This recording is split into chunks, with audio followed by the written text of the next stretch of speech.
All right. Good afternoon, everyone. Thank you so much for joining us for today's Source of Income and Fair Housing presentation. We are going to get started. So, again, really appreciative for you joining us, and I hope I can answer all of your questions. I will say, if not, because we have quite a lot to cover here, but you are always welcome to follow up with us one-on-one to submit any questions or just get some more information. We are here for a resource and want to, provide more information to you. So thanks for being here. Let me advance my slide here. There we go. First, we've always got to start with a little disclaimer. So I just want to share, today we'll be talking about fair housing law and different protections that apply within the state. And this really is for educational purposes only. I'm not providing legal advice and it shouldn't be relied upon as such. It's really important with any fair housing situation to recognize that, every situation is different and laws may vary depending on the facts and the jurisdiction. So my advice is that anytime you have legal specific questions, you should consult an attorney or a legal expert for those specific conversations. But again, this is for education, and we're here to help share resources and things for you moving forward. So you may have heard as you join the recording in progress, we are recording this presentation and it will be posted to our YouTube channel in the near future. So if you want to look back, you'll have that as a resource. I should introduce myself, right? Let me just say hello. My name is Beth Romeo. I am the Executive Director of the Fair Housing Center of Southwest Michigan, and I will be leading the presentation this afternoon. So again, pleasure to be here with you all, and it's always great to see folks joining who have a passion and interest in upholding fair housing, and so I hope to connect one-on-one with all of you. If I seeing some familiar names pop up in my participants list, but if we haven't had a chance to connect one-on-one, I definitely invite you to reach out, and I'd love to get to know you and the organizations that you're working with, or if you're a resident, what things are relevant to you in terms of fair housing and how our organization might help. So hopefully would love to make a connection in the future. So let's talk a little bit about what are we talking about today? First, I did my welcome and introductions. So we're going to talk about what is fair housing. We're going to go over some federal and state fair housing laws. Our focus today is on source of income in the state of Michigan. And so to give a little more explanation about that, we're going to talk about the Housing Choice Voucher program. And we're also going to look at what housing source of income discrimination looks like. And then, how are these things enforced? I will try to hold some time at the end for questions.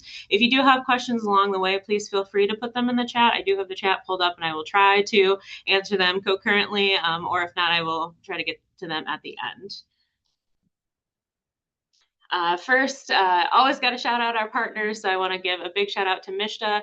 This series of our training webinars are sponsored by the Michigan State Housing Development Authority through a very generous grant program that we have with them.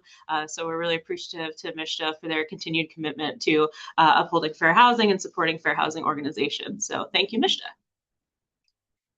And if you've seen our presentations before, sorry to give you a little repeat, but I think it's always a good refresher. And for anyone new on the line, it's always good to do some level setting. So I want to do a very quick who we are and what we do, and then also share a little bit about just general fair housing to, again, do some level setting. So the Fair Housing Center of Southwest Michigan, our mission is essentially to eliminate all forms of housing discrimination. And we do that through fair housing education, enforcement, and advocacy of fair housing law. We serve all of Southwest Michigan. That's 9 counties: Allegan, Berrien Branch, Calhoun, Cass, Kalamazoo, St. Joseph, and Van Buren counties. And we really support everyone.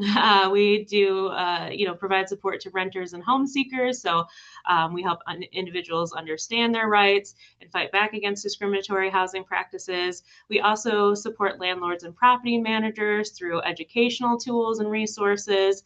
And we want housing providers to be compliant and understand their responsibilities. So we're trying to build really good partnerships with landlords, property managers, and the like. And then obviously we help real estate agents and lenders, again, outreach activity, education materials, just to help ensure that there's ethical legal housing transactions happening across our region. So how do we do this, or what do we actually do for those pockets of people?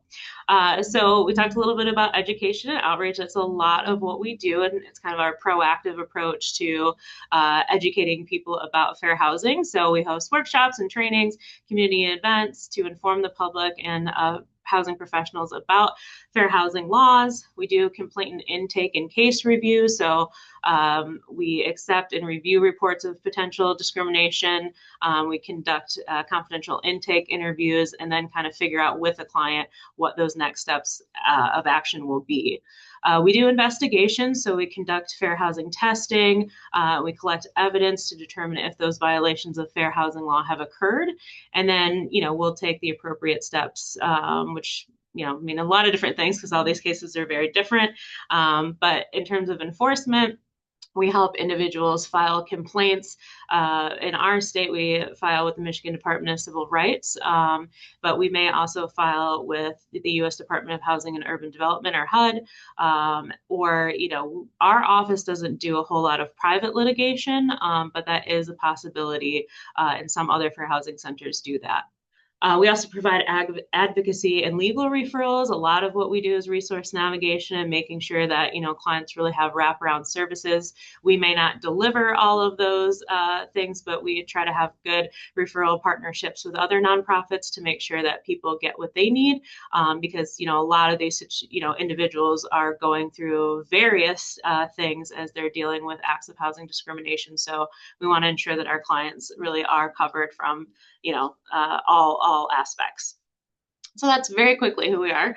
And I just want everyone to know that there are other fair housing centers across the state. So there's Southwest Michigan, that's us. West Michigan covers the western part of the state. We actually share half of Allegan County with them, and they do the whole UP, so they have a really big caseload. Then there's the Eastern Michigan office, and they're actually operated by the Legal Services of Eastern Michigan. So they operate a little bit differently than the other fair housing centers. We are all nonprofit organizations. The four of us are nonprofit organizations. And actually, I think Lade might be too. Don't quote me on that. But anyway, and we all work independently, but we do collaborate pretty regularly. And then there's Southeast Mid-Michigan and Metro Detroit. So you can see their kind of boundaries there. So what is fair housing? Again, just going to do some quick level setting here. So fair housing is the right to equal and equitable access to housing. Another way to say this is that fair housing is the right at all points of the housing transaction to be free from discrimination. So in this, we're going to look at housing transaction and discrimination. So what constitutes a housing transaction and what constitutes discrimination? Well, a housing transaction is actually pretty broadly defined, but essentially it's any process related to buying, renting, maintaining, appraising, or selling a house or housing that's considered a part of the housing transaction. There are certain adjacent services such as homeowners association bylaws. One's treatment while living in rented housing are also part of the housing transaction in terms of fair housing. And we're seeing increased things related to things like AI and attendant algorithms and websites. So if you have an interest in learning more about that as you kind of hear more about AI, there was a case against Meta because there was some advertising that was including some discriminatory practices in terms of steering people away or to different housing things. So there's a whole case you can look up on that, but AI is becoming an interesting component of fair housing and how to make sure that those tools are not inadvertently discriminating against protected classes. So I'm sure we'll have more in the future. I'm sure we'll have an AI training you can attend. So, what is discrimination? Discrimination, at its most general definition, is deferring treatment based on assumed information. So, it's really all about reacting to a characteristic and not necessarily behavior. In fair housing, discrimination is defined by three variables. So, we ask the questions: is there a covered dwelling involved? Is a protected class involved? And is a prohibitive behavior involved? If all three are present, then there is housing discrimination. So you might ask, what is a covered dwelling? And I should say that this is not a complete list, but this covers the majority of things that we see at the center. So covered dwellings include houses, condominiums, apartments, transitional housing, shelters for the unhoused, college residence halls or dorms, mobile manufactured home, housing construction sites, homeowners associations and public housing authorities, and more. And of course, there's always nuances. So, things like Airbnbs typically, aren't necessarily falling under the fair housing protections. But if someone is staying in an Airbnb for an extended period of time and kind of using that as a temporary residence, it may be possible that it could be considered under fair housing. So again, there's always nuances, but this is a pretty general list of what constitutes a covered dwelling. And in Michigan and at the federal level, there are protected classes. You probably all know that. At the federal level, race, color, national origin, religion, sex, disability, and family status are all protected classes. In the state of Michigan, we have some additional protections to include sexual orientation, gender identity, marital status, age, and source of income. We're going to break these down a little bit further. But first, let's talk about prohibited practices, which are these are some examples. So, making housing unavailable, just flat out statements like you can't live here, or, blocking someone from the housing opportunity. Terms and conditions. So, an example might be voucher tenants cannot use the pool, whereas other tenants can. Assume preference sorting, maybe still working on the name of that, but it's essentially we're talking about steering. And that's an example might be if someone assumes or someone discloses that they are Spanish or they're a Spanish speaker, that, an agent might say there's a Spanish church in this neighborhood that you'll probably like, and kind of moving that person to that neighborhood based on an assumption because of something that they know about that person or something that they assume. Primarily, it's about that assumed, right? And discriminatory statements, I can't stand Norwegians, or something really blatant about like, you or your type of protected characteristic can't live here or can't rent from me.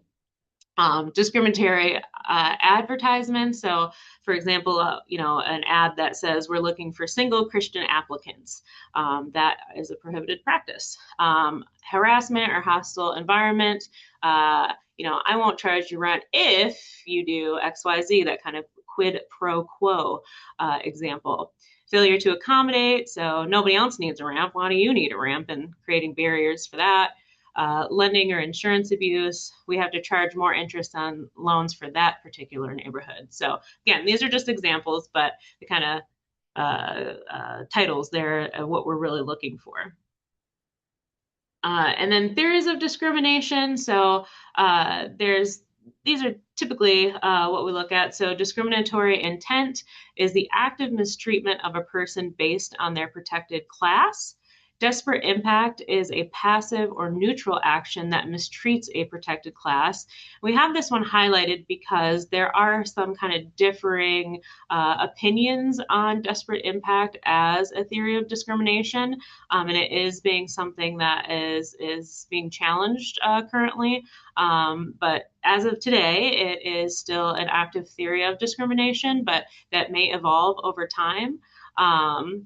So we'll see. But essentially, desperate impact is, when there is, let's say, for example, a policy in place that on its face doesn't really necessarily constitute as discrimination, but it has a kind of passive or neutral result for group of people or protected class. So, if there's a policy in place that inadvertently has a negative impact or an impact that specifically targets families with children, for example, that could be considered a desperate impact. Another theory of discrimination is retaliation, which is a negative action after a person asserts their fair housing rights. So, if someone, asks for a reasonable accommodation for their unit, and then they put in that formal request via writing, and then the next day they're served with a notice to quit. We could make the connection or assumption that, that is a retaliatory act because the person made that reasonable accommodation request. Failure to accommodate is another theory of discrimination, and that's neglecting to allow a reasonable accommodation or modification, or neglecting to or allow to participate in a actual review process to accommodate.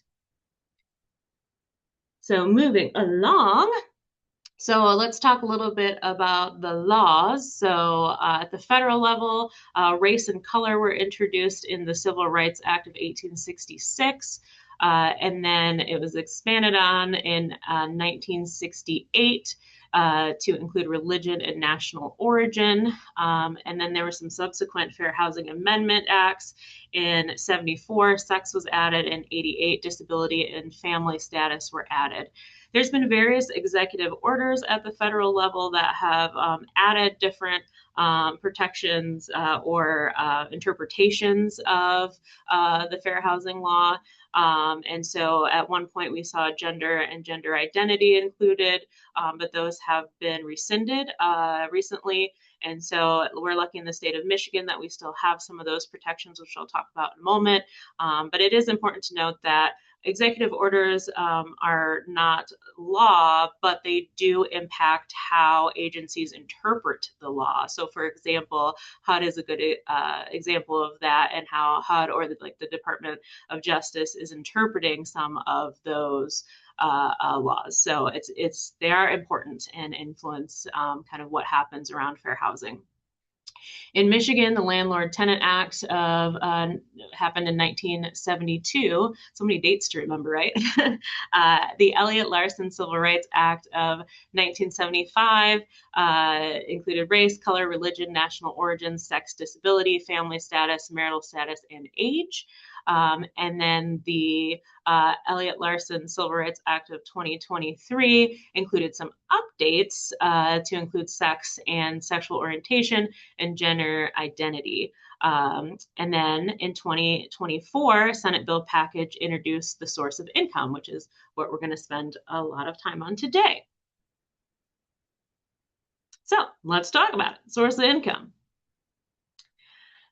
So as I mentioned, Senate bill put this into place, and they were Senate bills 205, 206, and 207 added source of income as protected classes covered by fair housing law in the state of Michigan.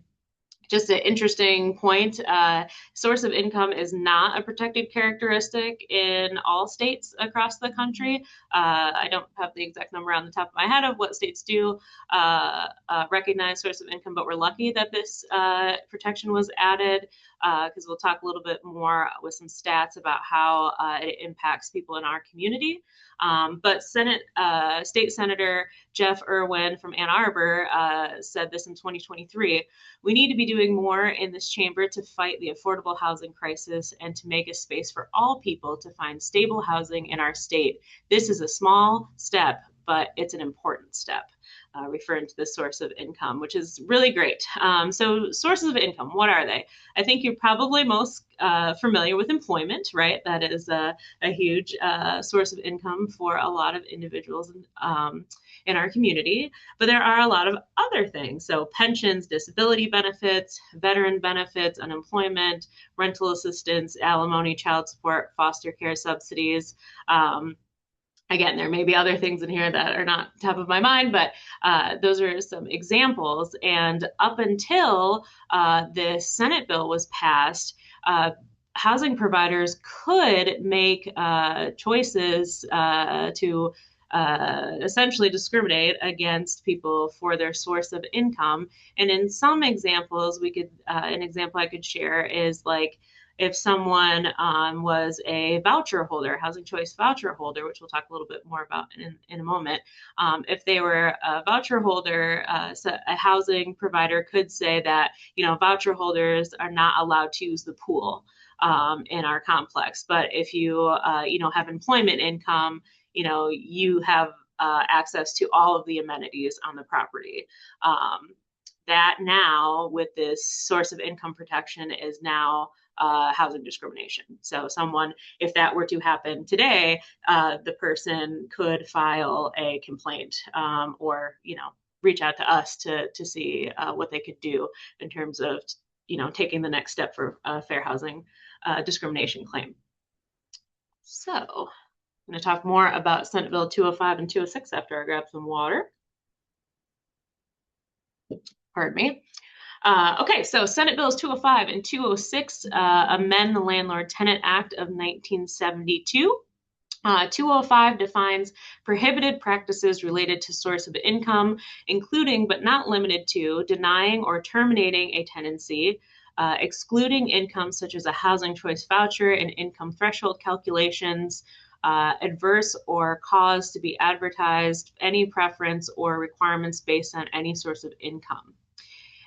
Bill 206 defines relevant terms such as landlord, rental unit, and source of income, which includes but is not limited to housing choice vouchers, veterans benefits, and Social Security. Now, I'm not going to go into really too much detail around these different bills because they are very technical, but if you love to read, which I'm sure many of you do, you can pull them up and read them. They are very technical, but this is kind of high-level overview of these different bills. And Senate Bill 206 also defines what is not a source of income protected by the bills, and income that cannot be demonstrated to be legally derived is not considered a protected source of income. So essentially, for example, illegal activity that might generate revenue for someone, or fraudulent activity, for example, is not considered a legal source of income. Housing assistance that the appropriate agency does not approve within 30 days of the landlord's responsibilities being met is also not protected. Again, there's some nuances that you could read more about in those specific bills. We'll talk a little bit more about the vouchers and how that works here in a minute. Senate Bill 207 adds the defined by Senate Bill 205 in the Elliott-Larsen Civil Rights Act. And here's some lovely pictures of Daisy Elliott and Melvin Larsen. And these are the two primary sponsors of the Elliott-Larsen Act, Civil Rights Act, which you might hear called ELCRA, is the kind of short version of that. And they are the namesakes of this bill. So thanks to them for putting it forward. So the scope of source of income protections, we're going to get into some numbers. So there are more than 3 million Michiganders who receive some sort of income assistance, and that includes roughly 65,000, right? Man, today feels like a Monday, Tuesday, right? I don't know if it's just me, but let me try that again. 65,000 households receiving housing choice vouchers. 380,000 residents receive SSDI benefits, and 250,000 residents receive supplemental security income. So in other words, this is a really important stat I like to think about, is that 1 in 3 people in Michigan directly benefit from these new protections. That's a big deal, really big deal. We're going to break that down a little bit further. And I want to talk about the Housing Choice Voucher Program. So what is it? First of all, you may, if you're not familiar with the HCV program, it might be because it was formerly known as Section 8. And that was part of the U.S. Housing Act in 1937. And then it has kind of been rebranded to the Housing Choice Voucher Program.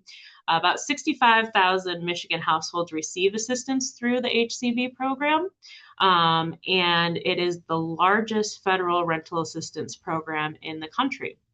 It's funded by the Department of Housing and Urban Development, or HUD, and it's administered through state and local agencies. So here in the state of Michigan, the Michigan State Housing Development Authority, or MISHDA, is the primary administrator of HCVs. And then MISHDA works with nonprofit organizations locally who help people participate in the program. So in Kalamazoo, for example, the Kalamazoo Housing Advocates, Pine Grove Housing Services, and the Kalamazoo County Continuum of Care are a few of the organizations that help clients actually navigate the program and fill out paperwork and help give them training. And some of these organizations offer housing counseling services and other wraparound services to help people with their housing needs. But they also, help them with the actual housing choice voucher process. So it's administered by MISHDA, but again, they have some partnerships out with nonprofits. In Battle Creek, Neighborhoods Inc. of Battle Creek and the Battle Creek Housing Commission are a couple other organizations that work with the Housing Choice Voucher Program. And it encourages expanded choice of housing. And really, it's a highly effective way to combat homelessness and the associated consequences of housing insecurity. It just gives people more options to go into the market, which is great. If you're that there would be potential ways that you would not have access, the voucher program opens up opportunities. So it is a good thing in a lot of ways. So all HCV recipients must be low income. These income limits are determined yearly by HUD, and they're based on median family income, or you may hear the term Aryan median income. Recipients are also U.S. citizens, and they have to be able to meet background and program requirements. And there are certain priorities given to applicants, and those are typically extremely low income households, families with children, seniors, people with disabilities, veterans, and those enduring homelessness. So these are some 2025 state income limits for the state. You'll see that the average median family income is $95,600. So I'm going to look at a family of four. So at the 50% AMI, we're looking at $47,800 in the very low income limit. In the extremely low income limit for a family of four, that's $28,700 a year. And then at the 80% of AMI, that's $76,500 for a four-person household. So, when HCV recipients are reviewed, they're going to look at that extremely low income threshold and likely prioritize based on, those characteristics. And as you would assume, there's going to be some intersection between those priority areas. So you might have families that, fall into that extremely low income, and they also have families with children. They may be intergenerational households where there's also, a grandparent living in the home, a lot of different variables. So those will be factored into the process. If you want to learn more about the HCV program, I encourage you to check out MISHDA's website, and you can find some more information there. Okay, so HCV payments. So qualified recipients typically pay 30 to 40% of their income towards rent, with their HCV subsidy accounting for the rest. So landlords or property owners enter an agreement with a public housing agency, or PHA, that will pay the landlord the HCV portion of the rent. And that's all contingent on the unit passing an inspection. The landlords benefit from a stable long-term tenants and regular rent payments. And national data indicates that an average stay of an HCV holder is about 6 0.6 years. So that's a really great stat.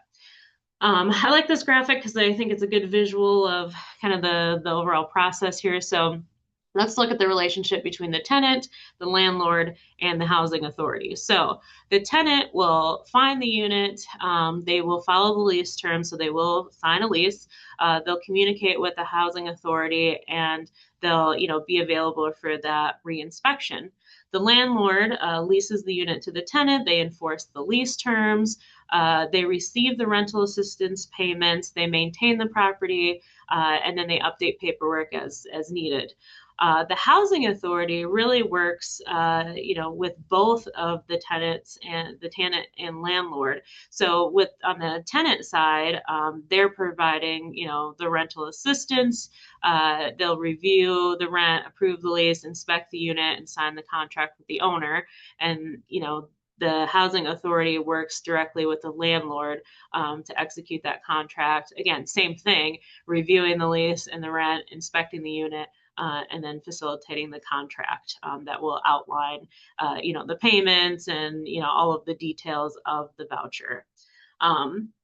So again, very high level and quick, but if you want to know more, certainly look at MSHDA's resources, and then, definitely check out your local nonprofit organizations that administer, or not administer, but help, facilitate the voucher program for clients. You'll find some good information from those partners. So I would encourage you, if you are interested in this, or if you are a property owner and you're interested, in providing or accepting vouchers, you can get some more information from the MSHDA site and learn about doing that. I would encourage people to take advantage of this because it opens up opportunity for people, which is what it's all about. I want to take a very brief pause to see if there are any questions. I don't see any in the chat so far, but I would invite you to type out any questions if you have them. I'll just give you a minute if anybody, well, maybe less than a minute, but if you have any questions, please feel free to put those in the chat. That'll give you a chance to take a sip of water. I don't know about you, but I'm trying to get my gallon a day of water intake. So I encourage you to take a sip of water. Okay, well, I don't see any questions, so I'm going to keep it rolling. And just continuing the talk about the benefits of the HCV program. This is an excerpt from a New York landlord named Gabriel Troncosko. And he said, one of the benefits in the HCV program is that the turnover rate is low.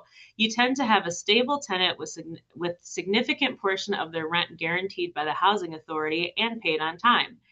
And as long as you're providing a household and a community that the resident likes, they tend to be long-term. So that minimizes your turnover costs, your needs to look for other residents, and you follow the payment standard lease increases as they go along. If you're a landlord looking to partner with your PHA, as long as you're the type of landlord that cares about your property, maintains their asset, and is looking to provide a good community, the program works for you. There are tons of benefits. You have a pipeline of residents that are in need of that housing, and you're guaranteed rent for most of the rent that they pay.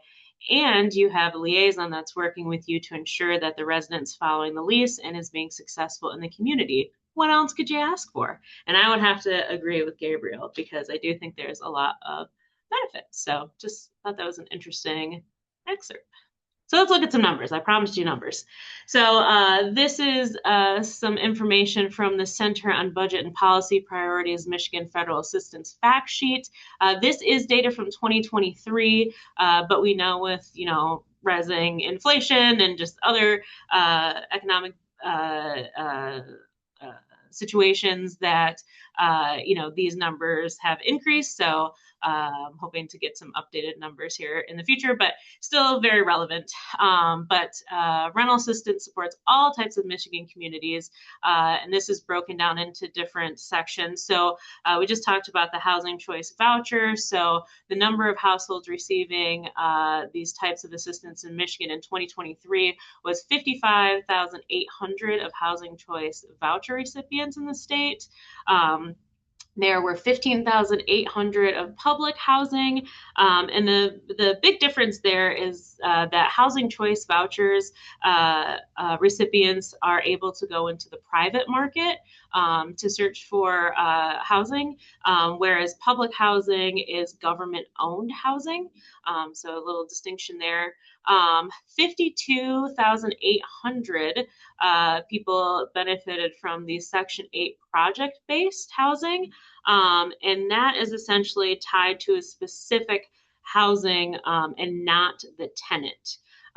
So whereas the other programs are individual based, these are tied to the specific program itself. And then the USDA Rural Assistance Program 9,400. Oh, and I skipped supportive elderly and disabled was 3,600. Again, this is from 2023, but staggering numbers here: $1.2 billion provided to Michigan through these programs. So project-based vouchers, let's talk a little bit more about those. So it's a component of the HCV program, and PBV, can you keep track of all these acronyms, is the lack of portability of an HCV. So it's tied to a particular housing program, whereas the HCV belongs to an individual, like I said. MSHDA's PBV program targets those whose income is equal or lesser than 30% of the median area income, described by HUD as that extremely low income bracket. Within the service area of our center, MSHDA administers 31 PBV projects. I know, say PBV 5 times fast. I should just say project-based vouchers, it's easier. These programs offer subsidized rent within specific programs, including but not limited to housing for disabled tenants, housing for veterans, and confidential housing. Confidential housing is typically, we see a lot of examples of individuals who are survivors of sexual assault or domestic violence who may need, to have their information concealed for their safety. So that's what we mean by confidential housing. I'm sure there are other examples, but those are just a couple that I think I see most frequently. Again, really want to shout out MSHDA and defer you to their resources to learn more about this and some of the other programs that they have. And there's a great team over there who can help answer your questions if you want to get really into the nitty-gritty of all of this. So let's talk about Megan Morse and Wilson White. So Megan Morse lives with epilepsy and some other disabilities, which make it impossible for her to earn enough to pay rent. And she's based in Ann Arbor, Michigan. She depends on her HCV and Social Security as her sources of income. Ms. Morse works with the University of Michigan Hospital to help develop treatments for epilepsy. And she was seeking to rent near the hospital. She inquired about properties managed by the Wilson White Company, who told her that they do not accept HCVs because they couldn't contract with third parties. With assistance from the Civil Rights Litigation Initiative, a lawsuit was filed in 2023 against Wilson White for violating Ann Arbor's source of income protections, which predate the Senate bill package. In 2025, Wilson White settled with Ms. Morse, and this case is the first source of income discrimination case in Michigan. And I'll tell you that this is something that we see at our Fair Housing Center, is we do have clients who reach out to us who the housing provider may say that, we accept your application and we accept individuals who use housing choice vouchers, and you're approved to rent here. But, unfortunately, we don't sign third party contracts, or we don't work with third party vendors.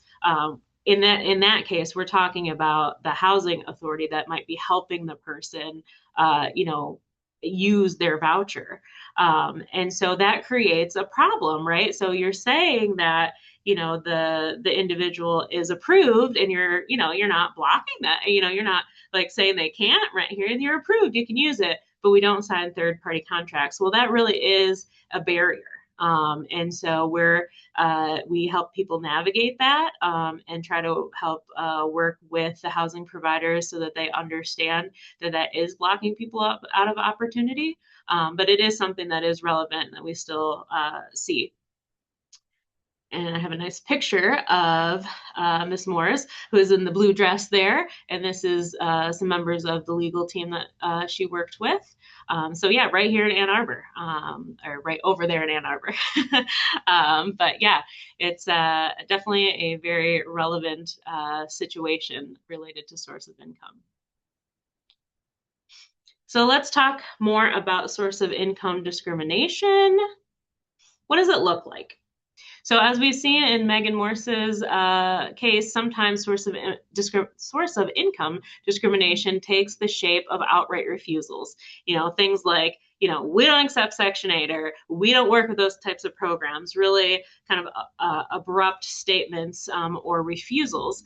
But really, mostly that's not the case. Discrimination is often subtle, not even just related to source of income specifically, but all housing discrimination. In a lot of cases, it's not so out front, and it can be a little more kind of behind the scenes or concealed.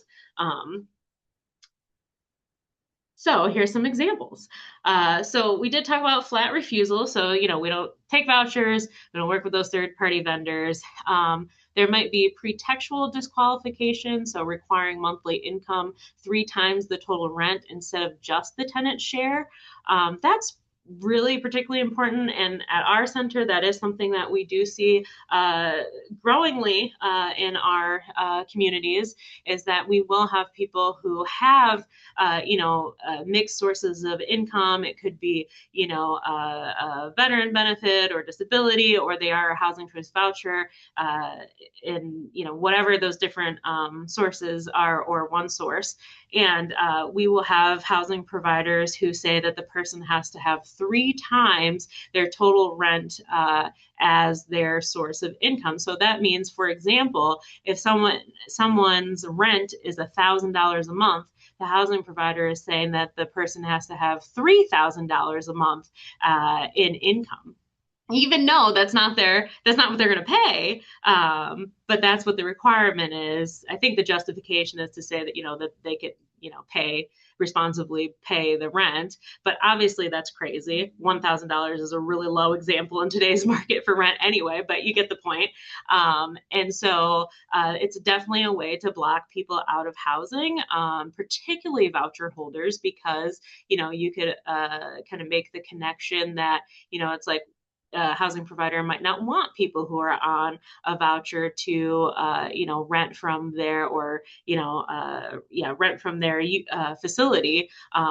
For various reasons. There could be systemic, stereotypes happening, or things associated with their assumed things related to voucher holders. There's a lot of different reasons, but at the root of it, it really is discrimination to, have those types of requirements. Credit gating applications, so requiring those credit things up front. Constructive refusal, so after learning of their voucher subsidized income, an agent might ghost someone, or just completely ignore the tenant, or they might do things like deliberately delay the inspection process. Those would all fall under constructive refusals. Paperwork interference, we see this often, is just kind of creating those additional barriers for people,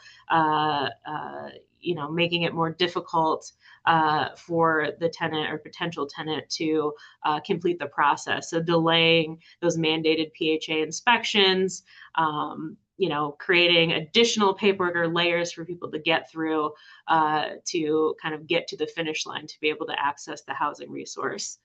Assume preference sorting, or we're kind of playing with the name here, as steering is kind of being reanalyzed currently, but limiting or deciding for renters of any protected characteristics of their choice of housing for that reason. Terms and conditions, which is a policy that limits supplemental income renters from full access to the community services or spaces. Talked about that earlier with the example of the use of the pool or non-use of the pool or other amenities versus based on their source of income type. Failure to accommodate, so we aren't built for wheelchairs, or how long will you be on workers' comp, and not making adjustments to those requests would fall under that failure to accommodate. Oh, I see something in the question answer. Yeah, so I have a question about credit gating applications. So yeah, I think what we mean by that is if during the application process that people are reviewing credit and using credit as a really big qualifier of gaining housing.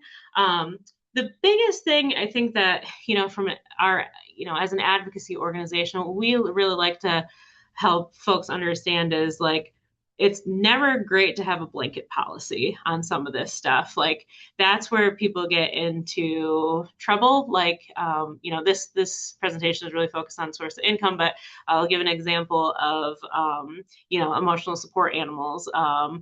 Just saying flat out, we don't accept those. Well, first of all, that's a violation, but or having a complete no pet policy, and then there's confusion around that, and service animals or support animals are not pets, right? So just blanket policies sometimes get people into trouble.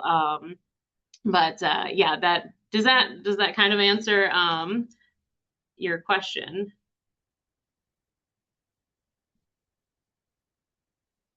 Sorry, I'm trying to navigate the technology, which is always fun, right?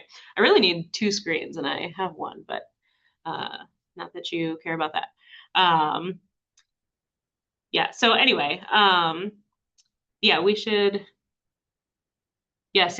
Yeah, let's touch base one-on-one and we can talk more about some of the some specific examples. And yeah, I definitely invite that if you want to dive more into this or have some specific situations that you might want to chat about. Definitely here to field those questions, and where our center is always happy to have some one-on-one conversations. So like I said, all of this is so nuanced, and every person's situation is a little different. So it is nice to have a resource to just kind of talk it through and help you navigate some of the options you may have or resources. So we're here. So thank you for the question. So here's an example. Edward Vern Roberts contracted polio in 1953 at the young age of 14, and it was 2 years before the vaccine came onto the scene.